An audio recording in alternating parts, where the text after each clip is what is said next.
The Lord is my shepherd. I lack nothing. He makes me lie down in green pastures. He leads me beside quiet waters. He refreshes my soul. He guides me along the paths of righteous ways for his name's sake. Even though I walk through the valley of darkness, I will fear no evil, for you are with me. Your rod and your staff, they comfort me. You prepare a table before me in the presence of my enemies. You anoint my head with oil, and my cup overflows. Surely your goodness and love will follow me all the days of my life, and I will dwell in the house of the Lord forever. Sorry, I misquoted it from the text on the screen because, like many of you, I have it memorized in a different version, and then I'm trying to translate my version to what I'm reading. My question that I would like to open up with for you to consider as we begin this morning is who or what is leading you? Who or what is leading you? Now, something that is probably a part of my past that most people don't know is I grew up on my teenage years. We had 40 acres out in the country and we had horses. And so me and a guy from church named Don and my great grandfather would go horseback riding together. We'd do like we'd do 8-hour trail rides through the woods and would spend like we'd camp out for the whole weekend. We'd find some little remote church to go to. Anyways, there was this one time where Don and my great grandfather, which by the way, I was very blessed. My great grandfather rode a mule, which is not a horse, but he rode a mule. And so the three of us would go off with a group of whoever else and would just take off riding. So one time we're on this ride, and I don't know, there's probably, if I said 50 people on this ride, I don't think I'm exaggerating. There's a lot of people, a lot of horses, and it's kind of an established route. So we're going off through the mountains, and we're about 7.5 hours in. Like we're getting close to the end. Well, we're in a big group. I'm a young guy, so I've ridden on ahead. And I'm at this point, I'm like, I don't really know where Don's at. And I don't know where my grandfather's at, my great grandfather. I don't know where either of them are at. And I start noticing like there's not a lot of people behind me. And I'm like, well, I didn't ride that far ahead. Like I'm not that guy. I'm adventurous, but not that adventurous. And I start getting worried, start getting concerned. And I don't know, there's something about a horse that they know how you feel. And so for some reason, this horse felt the need that I wanted to turn around, probably because I kept looking back. And so he just kept trying to like turn around on me. And I'm like, I don't want to go backwards. I don't know where Don's at, I don't know where my grandpa's at, but I don't want to go backwards because I know I'm like 30 minutes from camp. I'm 30 minutes from being done. Like I don't want to turn around. Well, I find out that there's a group, the group behind us had split off on a shortcut. And I'm assuming at this point that my grandfather and Don had gone on the shortcut. But I'm still internally just freaking out, like I'm just like losing it inside. And I'm getting scared, I'm getting worried, and I'm thinking what's gonna happen? And this horse is not listening to me, and so he's wanting to do everything but do what I'm telling him to do. And I find out that there are people, there are stragglers coming up behind me. And one person comes up and they're like, well, come on, just follow us, we'll get you back to camp. And the horse won't follow. And by the way, the point I'm making right now is this horse is leading me. I'm not leading the horse. The second person comes up and it's the same thing. Is it's like they're like, come on, like just follow us, and the horse will not follow. And finally, there's this third group, a guy who's on a mule and a girl who's riding on a horse. They're just riding and talking. I'm assuming they're the last people in the group. And that man takes the reins of my horse and leads him back to camp. So the last 30 minutes of the ride, I don't have my reins. He's leading the horse. He's leading us back to camp. When I get back to camp, I'm so thankful. I don't think I ever got on a horse again after that. I was just so scared, so worried. But I come to that story and I ask the question, who is leading you? Who or what? So in that question, I realized that for some of us, and like myself, it was fear. Fear is what was leading me to go in the direction I did not want to go. And there may be times, even still today, that fear dictates my actions. That fear causes me to do the things that I probably shouldn't even do. Maybe it's internal stress. Maybe it's the stress of my life that I'm just putting it inside, and it's the stress that makes me make decisions that they're not necessarily bad. Sometimes they are, but sometimes it's just decisions that aren't guided by God. They're guided by my stress. Maybe it's social pressure. Maybe it's the inbox. Maybe it's the calendar. Maybe it's the boss who's telling me when things should occur and how they should occur. But I come back to the question of who is leading you. And that's the point of Psalm 23. I read it and I wanted to read it in a way that many of us have heard it before. Most of us, this is a comforting psalm. It may be a psalm that you've heard at a funeral, that you have an association with for a loved one. You say, this was a psalm that I remember deeply. It's probably one of the most well-known and quoted passages in all the Bible, save it and the Lord's Prayer. But I guarantee that most of you have heard this at some point in your life. And what I notice is beginning in verse 1, he said, this is what David says. He says, the Lord is my shepherd. It's not that the Lord is a shepherd, the Lord is the shepherd. It is the Lord is my shepherd. So immediately when we open up Psalm 23, we are told by David that God is not some distant, far off being who we're to somewhat respect and hold honor to. God is close. He's close to you. And there's the opportunity for it to be personal to you. And that He is the shepherd who wants to walk with you, to guide you, to protect you, and to watch over you. Typically, this psalm is written and read from the place of comfort. But this morning, what I want to do is I want to look at it as well from a place of rebuke. Because I know there are times in my life that God is not my shepherd. And I imagine if that happens for me, that probably happens for you too. And so this morning, as we look at Psalm 23, I want us to ask the question, is God my shepherd? Let's look at the first three verses together. This is verse 1 through 3. The Lord is my shepherd. I lack nothing. He makes me lie down in green pastures. He leads me beside quiet waters. He refreshes my soul. He guides me along the right paths for His name's sake. The first thing I notice in verses 1 through 3 is that God provides what we need. There's this intimate provision for what God is doing. And so when God says that He is your shepherd, you are not missing, or you probably are missing, the major point that's being shared here. Is that He is someone who is stepping in to guide you, to lead you, to provide for you, to do everything you need in your life. God doesn't always give us exactly what He wants, but He does always provide what we need. I don't know if you've had things that you've wanted in your life where you say, well, I want this particular item, and you don't receive it, and you're like, well, God, why haven't you done that? Sometimes we say that when it comes to sickness. God, why haven't you healed? We ask those questions that are tough questions. But we also acknowledge that out of sitting in our audience right now, none of us have starved to death. We may have gone a few days where we had little to eat. Some of us may remember times where we thought, well, I don't know where my next meal's coming from, but a paycheck is due in a couple of days. We may have had times where we had to stretch it. But every need that we've had has always been met.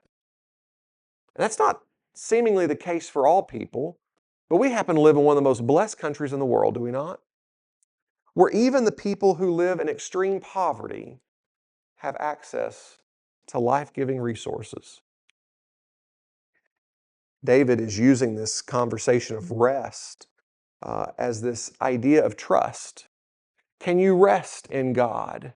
Do you trust Him? Kind of like a child would rest in their parents' arms, like we could rest in our parents' presence. God is saying, or David is using this rest idea to say, you can be with God in such a way that allows comfort and peace that you don't get with anyone else. So, where in your life do you need to stop striving for more and start trusting? What part of your life do you just seek to gain more out of? Because we know that He provides, but we tend to chase what the world is trying to provide. And that world, what the world provides, doesn't satisfy us. We know that God provides, yes. I mean, do you know that? We know God provides. Every one of us can click it right up here. We know in our mind, we know God provides. But we're chasing something in every part of our lives. We can say the phrase, the Lord is my shepherd, but we're going to live as if He's not taking care of things. You want rest, do you not? Everyone I know, or in American culture, we're all overly stressed, we're overly worked, we're all saying, well, I need this, I need that. And so what has created is we come home, we turn on Netflix, and we veg out. We want to escape the pressure of our life, escape the pressure of our world. I turn to food. Oh man, little Debbie. You start talking about food, I'm like, yes, I turn to food. I know that if that is my drug of choice, it's someone else's drug of choice. I know that there are drugs of choice that many people will turn to. We're looking for rest. We're looking for a peace. We're looking for something when we should be seeking it from God. I know some people are seeking their salvation in their own righteousness. That means that we are working hard to provide for ourselves spiritually. We want to make sure that we've done everything right and that God would not hold it against us. We want to be as righteous as possible. And so we're going to make our salvation work on our terms. If we do the right things, then surely God will welcome us in. And that's not what the psalmist is saying. That's not what any aspect of salvation or the Bible teaches. If the Lord is my shepherd, and notice what He is doing in these verses, He is the one that's preparing everything for you. Sometimes we know, I guess we know, that God is providing for us. But we keep chasing what doesn't satisfy. Would you do this for me? Stop pretending that you're okay when you're not okay. You are okay only when you are in the presence of God and you're walking with Him. That's when you can look and you say, what? I'm okay. God's got me and I'm ready for this. Satan, you can do whatever you want, but you can't take away what God has given to me. Then you can tell me you're okay. But sometimes we tell people we're okay. I'm fine. I'm good. With a smile on our face and a firm handshake in the foyer when we're not. The second thing I notice in Psalm 23 comes in verse 4. He protects us where we are. Even though I walk through the darkest valley, or in the way I remember it, the valley of the shadow of death, I will fear no evil, for you are with me. Your rod and your staff, they comfort me.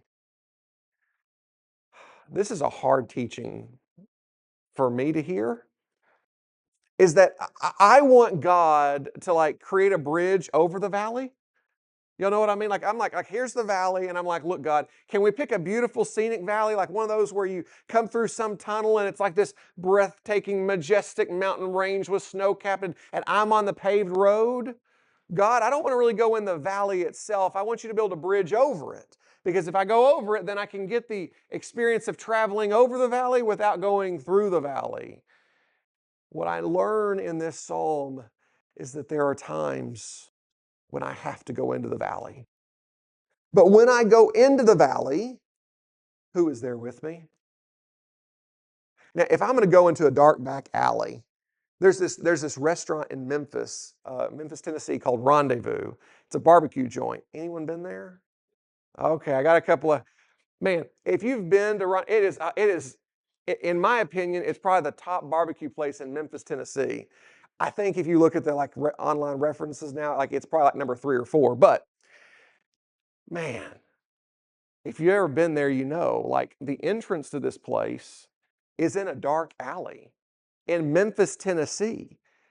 I mean, I don't. We talk about Louisville being dangerous, and it's like, oh yeah, so this happened over here. No, like Memphis is a different level. Louisville's safe compared to Memphis. But you go to Rendezvous and it's like downtown, like you park on the street. And then I remember every time I've gone there, it's like you're walking through this alley. There's not really a lot of signage that's pointing to it. And every time there's always like a couple of people standing outside. I'm like, I'm gonna get mugged. And then you walk in the door and you walk down the steps into this restaurant. Best barbecue ever. If I'm going through a dark alley, who do I want traveling with me? Do you want Josh traveling with you in a dark alley? The answer is no. Go ahead, go ahead and tell you right now. You don't want Josh traveling with you in a dark alley. Why? I'm a pansy. I'll be honest. There, I'm not the protector type. Like Ash and I did concealed training in New Mexico kind of stuff. She's the better protector. Okay. I'll just be honest. I'll stand behind her. Okay. But when it comes to traveling through the dark valley, I want the biggest, baddest guy around. I want the guy with muscles that looks like he left the gym every day of the week for the last 7 years of his life. I want the guy who looks like a Marine who has no problem ripping someone's head off. Like, I want that guy. And verse 4 tells us, even though I walk through the darkest valleys, if I walk in the most dangerous situations, if I walk into the most emotionally destructive moments of life, the times when I don't know how to put one foot in front of the other, I am not afraid because you are with me. Your final destination isn't the valley of life, is it? I look forward to the day that I walk into a place where God dwells e- just eternally. And I can't even imagine the full presence and glory of God. I am looking forward to the day that I walk in to that place. And so the valleys in this life are not the places that we're meant to dwell in. They're not the places that we're meant to think on and ponder over. Nowhere will you read in the Bible where it says, think of the deepest, darkest parts of your life and meditate upon them and stay there. We go through valleys. That's part of life. There are times to be in the valley. But every time I've been in a valley, you know what I notice? I come out the other side stronger, better, more capable, not as afraid. And then I find that when I've gone through that valley, there's another valley that's deeper and darker on beyond that, that I am made more prepared for because I went through the first valley. Are you living like you're headed towards glory? Are you living like you're afraid of life? So many people are constantly afraid of life. They're afraid of all the potential negatives, the potential downsides. They're afraid of what could possibly happen instead of looking toward glory and knowing what will happen.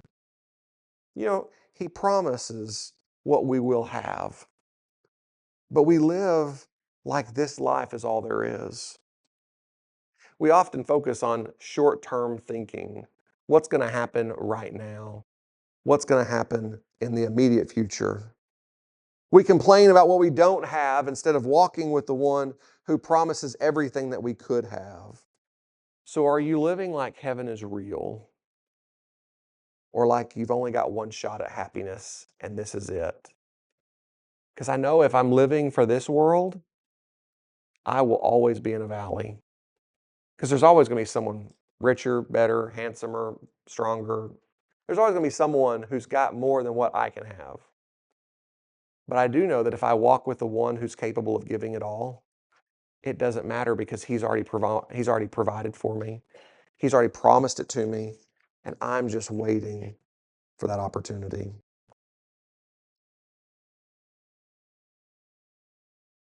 Last point. He promises us what we will have. This comes in verses 5 and 6. Wait a second here. I got off of my notes, didn't I? Did I read 5 and 6 already? Oh, well, never mind. I didn't get off of my notes. I did get off of my notes. You didn't know it until I just announced it. But that explains why Philip turned the screen off, because I was like, or not Philip, Joe turned it off. I was like, I got off my notes. Here we go. Psalm 23, verse 5. You prepare a table before me, and he promises us what we will have. You prepare a table before me in the presence of my enemies. You anoint my head with oil, my cup overflows. Surely your goodness and love will follow me all the days of my life, and I will dwell in the house of the Lord forever. You see, the shepherd isn't just getting you through this life. He is protecting you and providing for you in the next life. God offers more than survival, how to make it through today. He offers a table for you to sit at. And this table, I want to imagine what this table is like for a moment. So I want you to picture whatever the table is in your mind, where you maybe have sat and eaten many meals. And I want you to picture the spread of food that's laid out before you. What does that look like? What smells, what tastes, what experience does that create within your mind? Oh, I could be reminded of grandma's tables. I can be reminded of many church people's tables. I can just think of all the tables. And what's interesting even about this one is that it's more than just like I'm at a family get together, because notice who's around me. I just traveled through a dark valley, and he's preparing a table where? In the presence of who? My enemies. So I want you to create this image for a moment. You're walking into a massive banquet, this place, and the people that are around you are the people who have been awful to you, mean to you, who you would look at and you would say, I never want to see ever again in any moment of my life. And in that moment, what the psalmist is saying is, he says, God is the one who's moving them out of the way, is placing a table in that has everything that you want, and it says, I'm going to provide everything you need right here. I'm going to protect you from all of the harms of the past. I'm going to protect you, bless you. I'm going to protect you from everything that's gone on, and I'm going to protect you from all of those negative places. And I'm going to put you in the middle, and in dwelling in safety, you're going to be there because I, as the God of the universe, will be the one doing all this. So I don't care what darkness you've traveled through, because the question does come back. Where are you headed? What are you moving towards? To go back to verse 4 and to use the language there, what valley have you come out of? Because I know for you and for me, we're heading to glory, are we not? I look forward to the day that I walk into heaven. Do you? This is yes. This is no. No is not a suitable answer for this question. I look forward to the day that I walk into glory. Do you? Yes, I do. I look forward to that day. And as I'm thinking of all that God is promising, all that God is providing, all that God is doing, I have to acknowledge that every part of my life is about yielding to His provision and His glory. And so when the psalmist says, you're anointing my head with oil, and my cup, it just is pouring over. It's like a drink at the soda fountain machine where it just like Taco Bell does this. They put the cups leaning forward and it just spills out over the side of it. It's just overflowing. Sorry, I saw Lyle and Taco Bell comes to mind. But it just overflows. It just is pouring over. He says, everything that you could ever want or imagine is there. Too often, though, I do live for this life. I want things here and now. I want to work hard so that my bank account has a little bit more in it. Do I not? Do you not? man, I want to spend more time with my family. So I do the things that make that happen. But I also notice that in doing things to spend more time with family, what have I also done? I've spent time away from my family. I've worked so hard to try and help do something that now I'm no longer with them. Or even here's the thing that I hurt for. I genuinely hurt for people who have to work on a Sunday. But I work so hard so that I can do, but then I can't be with Lord's people. That's a genuine hurt because I know that's a place for some people. By the way, I'm thankful the hospitals are open today. I'm thankful that the ambulance services are open today. But I know for many people, sometimes the life of faithfulness is a life that's lived more by choice.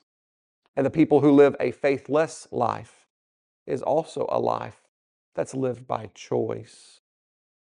But the psalmist is saying that God will provide for you if you'll trust him. A shepherd is only good if you follow him. That's verse 6. Surely goodness and love will follow me all the days of my life, and I will dwell in the house of the Lord forever. I know where I'm headed. I hope you know where you're headed. But a shepherd is only good if you're going to follow him.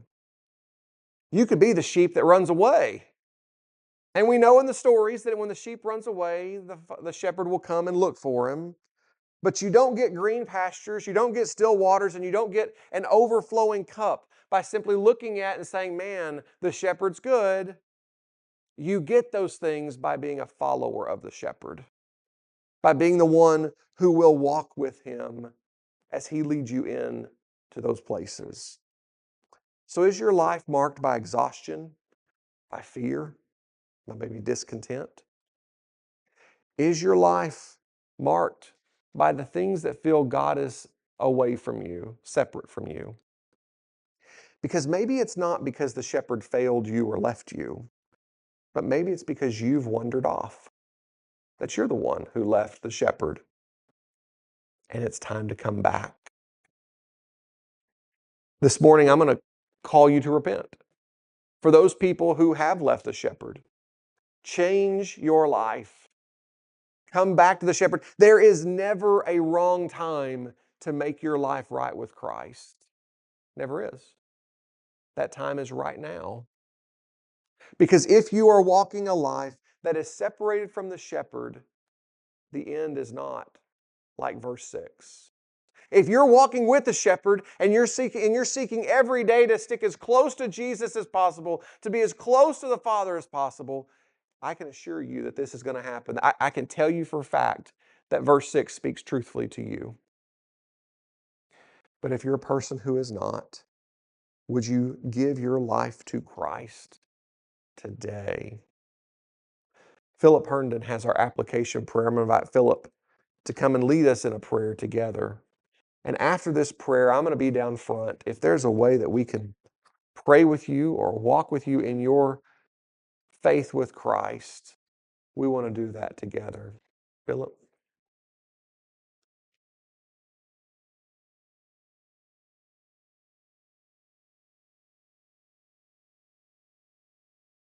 Bow with me, please. Dear Father, a lot of things lead us in this life. Sometimes sin, sometimes we can get lost a little bit.